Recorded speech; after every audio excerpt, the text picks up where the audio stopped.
we have a way of talking about the media influence, which is, it sets the agenda not to tell people what to think about, but how to think about something.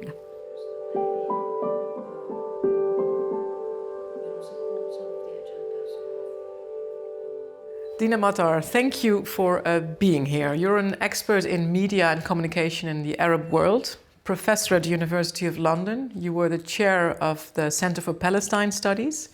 You extensively researched the role of narratives and media in shaping perceptions of conflict, particularly Palestine and the broader Middle East. And you're a frequent commentator on international media. You're an academic, but you're also Palestinian. What has this period been like for you, the past period when we're witnessing a war going on in Gaza? It's been very difficult. It's like I would say, as a Palestinian living in diaspora, it's been one of the most difficult periods to contend with, simply because you kind of begin to think about what it means to be Palestinian in a different way, and in a way that brings memories of suffering, memories of other periods of extended conflict. But this one, I think, has been sort of so intense in terms of the violence and in terms of the destruction and the killing that it is very difficult to get away from. And you feel that it's following you and you cannot get away from it all the time. But in other ways, it's also made me think, particularly as an academic, of what is it about being Palestinian that is so relevant to the contemporary period. So I'm saying that this war has a particular specificity because of the fact that you cannot escape it. You are seeing it. You are, it's so visible with all the violence and all the destruction. But in a sense, it recalls other moments and a long period of Palestinian anti-colonial history. So from 1948 and even before, Palestinians have been engaged in acts of resistance and anti-colonial practices and so on, but they come in episodes.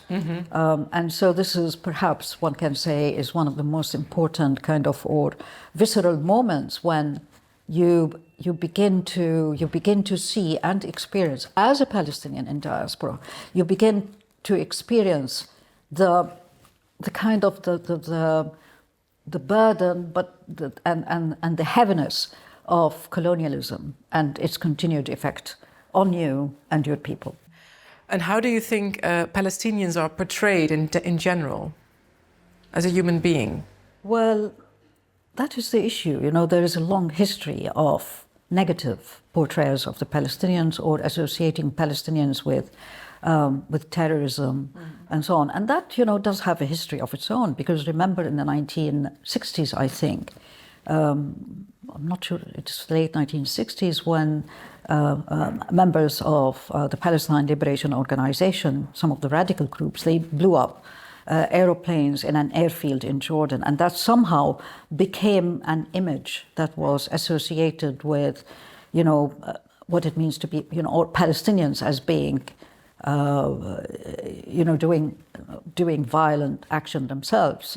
And that is important, these moments, they stay in people's minds. But generally speaking, I think, and as someone who studies the media and someone who has worked in media, I think that, there have been consistent negative connotations with Palestinians. These studies have shown consistently that the international media, let us say, and particularly in the Western world, or in the global North, as they call it these days, there has been an unbalanced and biased coverage of Palestinians. You could see even in that language, the language itself is a form of violence. The language itself is a violent act that differentiates between these different, human beings. They're human beings, both of them. But the Israelis are killed and then the Palestinians die, and that also comes across when they refer to children. Mm-hmm. So they say Israeli children for anyone aged under 16, but then they would say Palestinians under the age of 16. So in a sense, you disassociate them through that language from them being children. Yeah. And being talked about as children. And that changes the perceptions. Do you have other examples? There are many other examples. I mean, in the latest war, in this latest war, I think one of the key problems that started with the coverage were two things. One is that the international media had been and continues to be denied entry into the battlefield by Israel. Yeah. And the second is that this Western media, particularly BBC media. I haven't analyzed other media, but the BBC or, for example, the New York Times, they rely on Israeli official sources for their news, and they seem to repeat the language and the discourse of Israeli officials.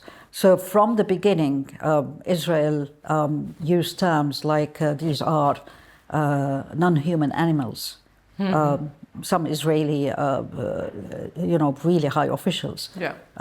And so that language was repeated by the BBC, and then again, it kind of frames the Palestinians in a particular way. But it could also be a way, because that's also a responsibility of journalists, to explain how Israeli officials are talking about the Palestinians. When is it a good thing to repeat what the authorities of Israel are saying, and when is it bad? Well, in the case of Israel-Palestine conflict, and particularly because of October the 7th, how it happened, mm-hmm. and the international response, everyone was upset, including myself. It was a difficult thing to see and to experience. Mm-hmm. But then to talk about a whole population as being non-human, as being animals, as being terrorists, and so on, and to associate all Palestinians with terrorism, and to say that we have to kill them all, we have to get rid of them all. So in a sense, it's this association and the repetition of the Israeli language and associations by the Western media means that people who are receiving this would begin to feel that this is the truth. We have these people are just non-humans, mm-hmm. and we have to deal with them that way. And this is a field of study in media and communication, which is a huge field and has a long history, and is very much focusing on what we call the media frames. So it's very similar to when the media talks about migrants, mm-hmm. Or it's not the media, kind of authorities. Or?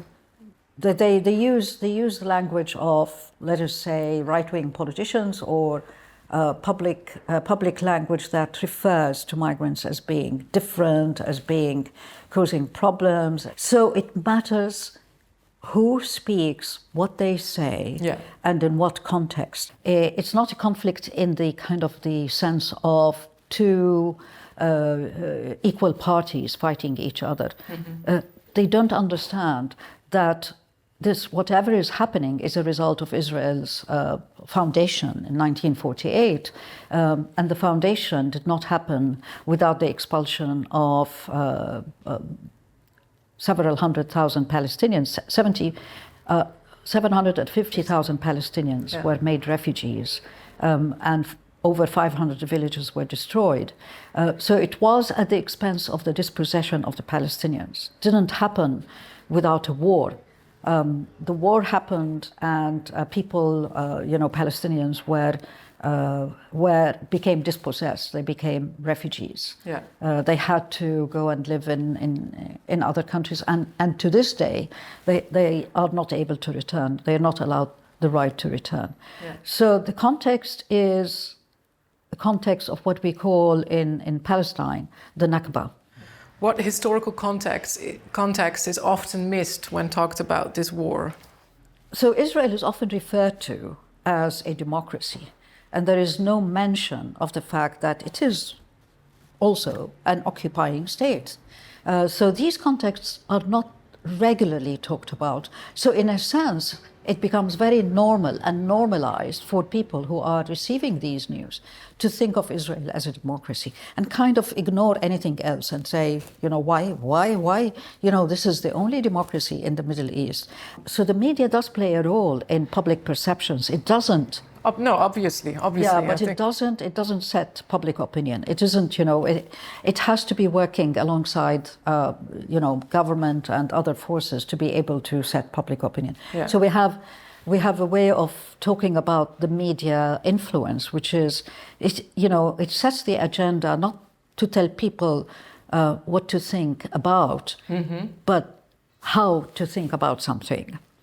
And this is so relevant because you begin to see why it is important to study what the media does and what it says, what it reveals and what it obscures. Yeah. And this comes across clearly in the coverage of war, very sadly. Do you have other examples of historical context that's being missed in the media?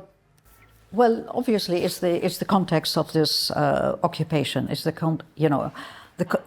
lack of attention to what is happening in everyday life in terms of Palestinian lives and so on. We do have some stories. We've had a lot of stories about Palestinian living conditions, but at the end of the day, they don't seem, they don't really shift perceptions or make people think about issues or how people think about issues, because what they are concerned with is this Israel as a democracy that has to be maintained and that has to be supported. And of course there are historical reasons for the support of Israel going back to to the Nazi period and so on.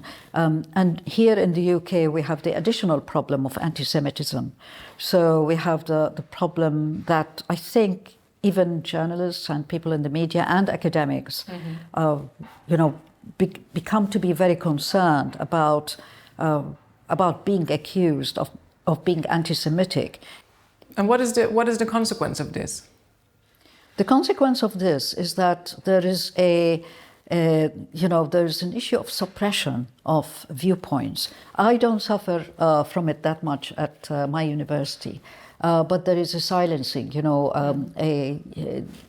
People silence themselves. They don't say as much because they're worried about being accused and losing their jobs. It's part of Israel's propaganda strategy. So they have a strategy that is called Hasbara. And Hasbara means it's a Hebrew word that means to explain. And it is a practice that they have used since the establishment of the Israeli state. And it is, it's a strategy that repeats the same language, the same references, the same discourse about Israel.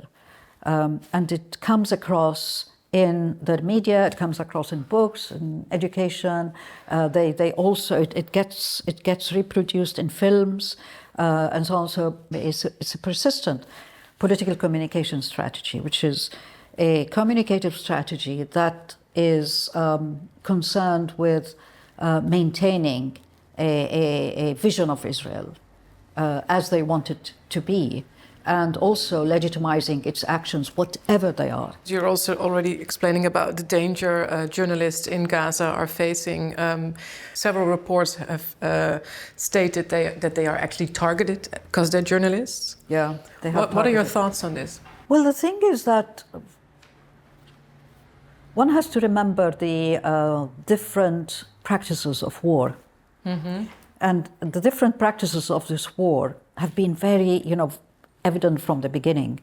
So one of the main practices of Israel's war against Gaza has been to try and control the spaces for communication and control who gets to speak and when they can say something.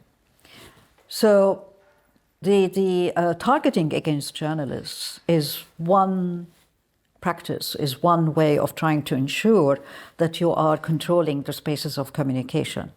So these are the people who are witnessing, they're sending these stories and so on to different outlets, and perhaps some of them are, working with, let us say, Hamas news agencies or whatever. Mm-hmm. But that doesn't mean that they should be killed. So that's one way of doing it.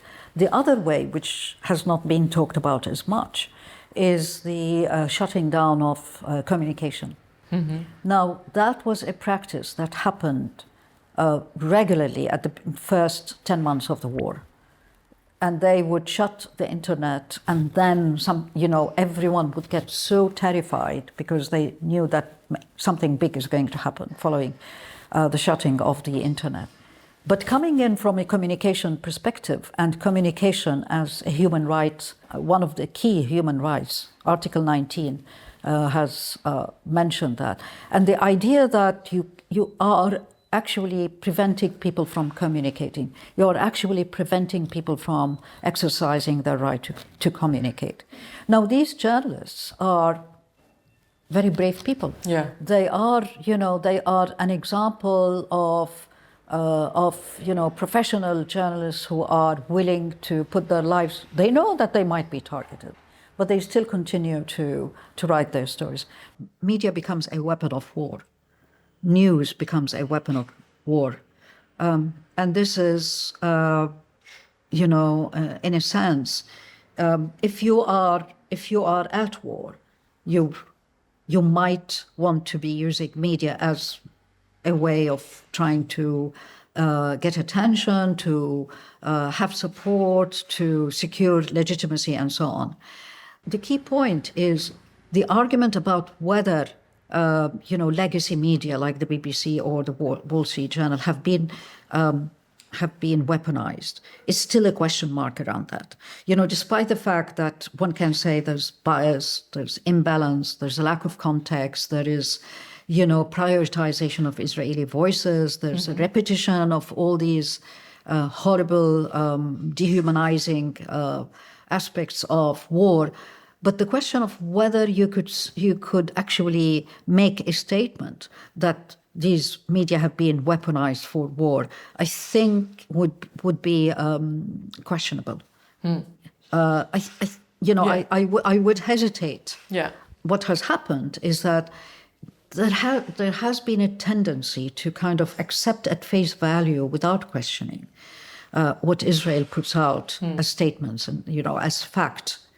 And so the point that one needs to question and to continue questioning, particularly in so-called democracies like the United Kingdom and elsewhere, and the Netherlands, is whether media has been impartial and balanced. Mm-hmm. And these are questions that research will bring an answer to. Yeah.